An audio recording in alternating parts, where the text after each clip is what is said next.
기전력이 E인 이상적인 전지와 저항이 R로 같은 3개의 저항기 그리고 충전되지 않은 전기 용량이 C인 축전기를 이용해서 그림과 같은 회로를 만들겠습니다.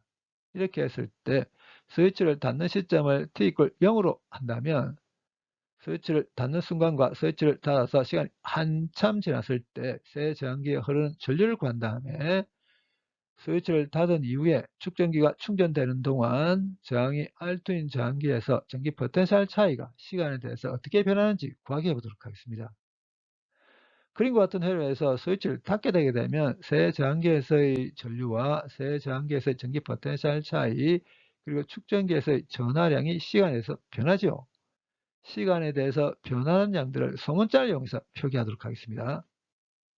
스위치를 닫겠습니다. 그러면 스위치를 닫는 순간 축전기는 충전이 되어 있지 않다고 했기 때문에 축전기에서의 전기 포텐셜 차이가 0이죠. 그래서 스위치를 닫는 시점에 한해서 그러니까 t = 0인 시점에 한해서 축전기를 그냥 직선 도선으로 생각해도 상관없습니다. 새 저항기에 흐르는 전류를 그림에서와 같이 I1, I2, I3로 구분하겠습니다. 그리고 회로 각 부분을 이렇게 A, B, C, D, E, F로 이렇게 구분하겠습니다. 그럼 이 점 C가 회로에서 한 개 분기점에 해당되죠. 이 분기점에 I1이 들어와서 I2와 I3로 나가죠. 이 말은 I1은 I2와 I3 합이라는 걸 뜻하죠. 그 다음에 배회로 A, B, C, F, A에 대해서 A에서부터 시작해서 C의 방향을 따라가면서 모든 전기 포텐셜 변화를 다 더하겠습니다. A에서부터 출발합니다. A에서 B로 가는 과정 중에 이 전지에서 전기 포텐셜이 변하죠. A에서 B로 가는 과정은 전지의 마이너스 단자에서 플러스 단자로 가게 됩니다. 이럴 경우 전지에서 전기 포텐셜이 증가하죠. 얼마만큼 증가하냐면 E만큼 증가합니다. 그 다음에 B에서 C로 가는 과정 중에 이 저항기에서 전기 포텐셜이 변합니다. B에서 C로 가는 과정은 전류 I1이 흐르는 방향을 따라갑니다. 이럴 경우 저항기에서 전기 포텐셜이 감소합니다. 얼마만큼 감소하냐면 I1, R1만큼 감소합니다. 그 다음에 C에서 F로 가는 과정 중에 이 저항기에서 전기 포텐셜이 변하죠. C에서 F로 가는 과정은 전류 I2가 흐르는 방향을 따라갑니다. 이럴 경우 저항기에서 전기 포텐셜이 감소한다고 했습니다. 얼마만큼 감소하냐면 I2, R2만큼 감소해서 F를 거쳐서 처음 출발 위치 A로 되돌아옵습니다. 전기 포텐셜 변화가 없어야 되죠. R1과 R2가 같거든요. 그래서 이렇게 바꿀 수 있죠. 이제 배로 F, C, D, E, F에 대해서 F에서부터 출발해서 C의 방향을 따라가면서 모든 전기 포텐셜 변화를 다 더하겠습니다. F에서 C로 가는 과정 중에 이 저항기에서 전기 포텐셜이 변하죠. F에서 C로 가는 과정은 전류 I2가 흐르는 방향과 정반대로 가죠. 이럴 경우 저항기에서 전기 포텐셜이 증가합니다. 얼마만큼 증가하냐면 I2, R2만큼 증가합니다. 그 다음에 C에서 D로 가는 과정 동안 과정에서는 전기 포텐셜 변화 없죠.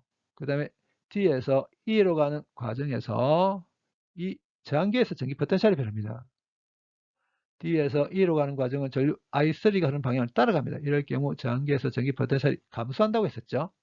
얼마만큼 감소하냐면 I3, R3만큼 감소합니다. 그리고 T = 0의 순간에는 축전기를 전기 포텐셜 차이가 없는 직선 도선으로 간주해도 상관이 없다고 했었으니까 E를 거쳐서 처음 위치 F로 되돌아옵니다. 전기 포텐셜 변화 없어야 됩니다. R2와 R3가 같죠. 그래서 이렇게 바꿀 수 있습니다. 결국 T = 0의 순간에 I2와 I3가 같습니다. I2와 I3가 같으니까 이 녀석을 2I2 혹은 2I3로 쓰는 것도 가능하겠죠. I2와 I3는 같은데 I2와 I3는 I1의 반이어야 되겠죠. 그러니까 2분의 I1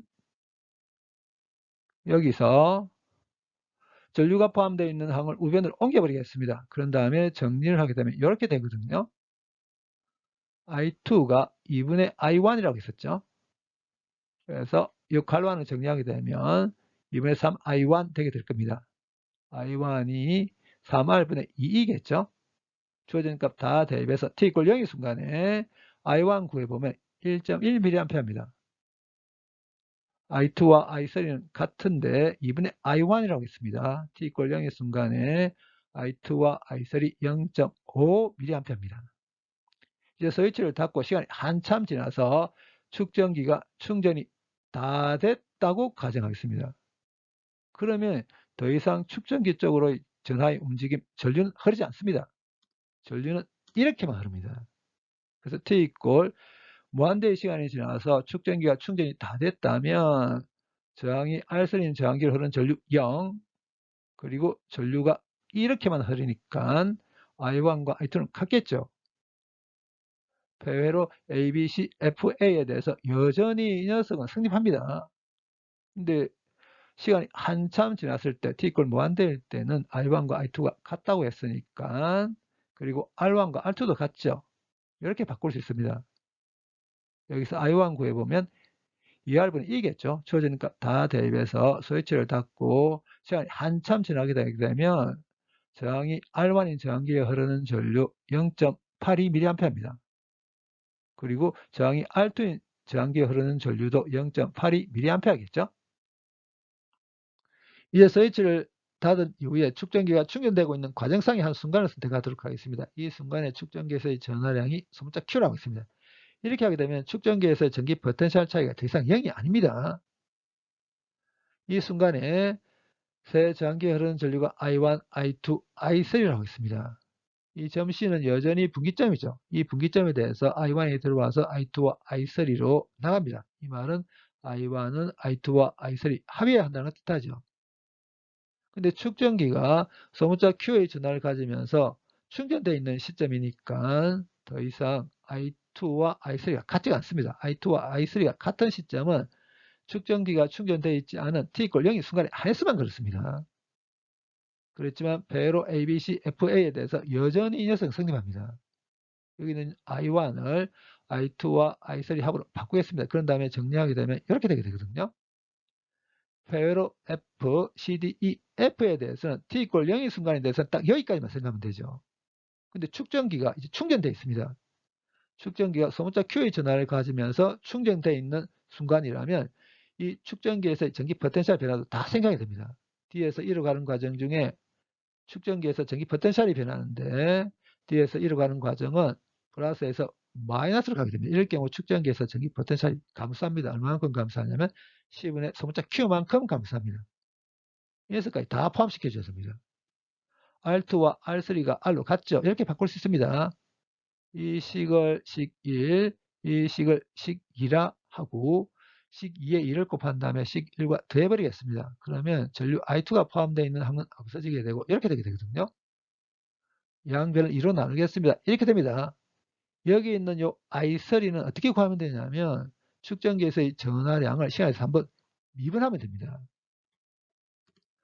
전지와 저항기, 축전기를 직렬 연결한 다음에 스위치를 닫은 이후에 축전기가 충전되고 있는 과정상의 한 순간이라면 이 한 개의 폐회로에서 전기 포텐셜 변화를 다 더하면 이렇게 0이 돼야 되죠. 여기 있는 요 I가 TT분의 TQ입니다. 이 미분 방정식을 풀게 되면 이 회로에서 축전기에서의 전하량이 시간에 대해서 어떻게 변하는지 구할 수 있습니다. 이렇게 변합니다. 이 식과 이 식을 비교하게 되면 차이점이 뭐냐면 요 E가 2분의 1로 바뀌어 있죠. 그리고 요 R이 2분의 3R로 바뀌어 있습니다. 그렇기 때문에 이 식으로부터 전압 Q가 시간에서 어떻게 변하는지를 정하기 위해서는 여기 있는 요 E를 2분의 2로 여기 있는 요 R을 2분의 3R로 바꾸기만 하면 됩니다. 이렇게 정리하게 되면 이렇게 되거든요. 축전기에서의 전하량이 시간에서 어떻게 변하는지 정해졌습니다. 그러면 축전기 쪽으로 흐르는 전류 I3는 Q를 시간에서 한번 미분하면 됩니다. 미분하면 이렇게 되거든요. 없앨 거 다 없애버리겠습니다. 이렇게 됩니다. 저항이 R선인 저항기에 흐르는 전류가 시간에서 어떻게 변하는지 정해졌습니다. 그렇다면 저항이 R선인 저항기에서 전기 포텐셜 차이가 시간에서 어떻게 변하는지를 I3에다가 R3, 그러니까 R 곱하기만 하면 됩니다. 이렇게 변합니다. 여기는 T에 T = 0 대입하겠습니다. 스위치를 닫는 시점이죠. 그럼 T = 0 대입하게 되면 이 녀석이 1 되게 되죠. 그래서 T = 0, 스위치를 닫는 시점에 저항이 R선인 저항기에서 전기 포텐셜 차이 3분의 2 됩니다. 400V입니다. 그 다음에 여기 T에 무한대 대입하겠습니다. 시간이 한참 지나게 되면 축전기가 충전이 다 되게 되죠. 이렇게 되게 되면 더 이상 축전기 쪽으로서의 전하의 움직임이 없다고 했습니다. I3가 0입니다. 그렇기 때문에 시간이 한참 지났을 때 저항이 R선인 저항계에서 전기 포텐셜 차이 0됩니다. 여기 T에 무한대에 대입하게 되면 이 녀석이 0이 돼버리죠. 근데 지금 구하려고 하는 게 뭐냐면 축전기가 충전되고 있는 과정 중에 저항이 R2인 저항계에서의 전기 포텐셜 차이가 시간에서 어떻게 변하는지 구하려고 합니다. 앞에서 식1이 이렇게 된다고 했었죠. 여기서 I2를 구해보면 이렇게 되거든요. 축전기가 충전되고 있는 과정 중에 저항이 R3인 저항기에 흐르는 전류 I3가 어떻게 변하는지 알고 있죠. 이렇게 변합니다. 이 녀석을 정리하게 되면 이렇게 되거든요. I2가 정해졌습니다. 그러면 축전기가 충전되고 있는 과정 중에 저항이 R2인 저항기에서의 전기 포텐셜 차이는 I2에다가 R2 그러니까 R을 곱하기만 하면 됩니다. 이렇게 변합니다. 이 식에 t 이퀄 0 대입하겠습니다. t 이퀄 0 스위치를 닫는 시점이죠. 그럼 이 녀석이 1 되거든요. 이 괄호 안이 3 빼기 1 2가 되게 되죠. 그래서 스위치를 닫는 시점에 저항이 R2인 저항기에서의 전기 포텐셜 차이 3분의 2이 됩니다. 400V입니다. 그 다음에 축전기가 충전이 다 됐다면 그러니까 이 t에 t 이퀄 무한대 대입하겠습니다. 그러면 이 녀석이 0 되거든요. 괄호 안이 3이 되게 되죠. 그래서 축전기가 충전이 다 된다면 그러니까 시간이 한참 지났다면 저항이 R2인 저항기에서 전기 포텐셜 차이 2분의 2 됩니다. 600V입니다. 실제로 문제에 주어져 있는 값들을 이용해서 저항이 R2인 저항기에서 전기 포텐셜 차이가 어떻게 변하는지를 그려보면 이렇게 변하거든요. 스위치를 닫는 시점에 400V에서부터 시작해서 지수함수 형태로 증가해서 축전기가 충전이 다 되게 되면 저항이 R2인 저항기에서 전기 포텐셜 차이 600V가 되게 됩니다.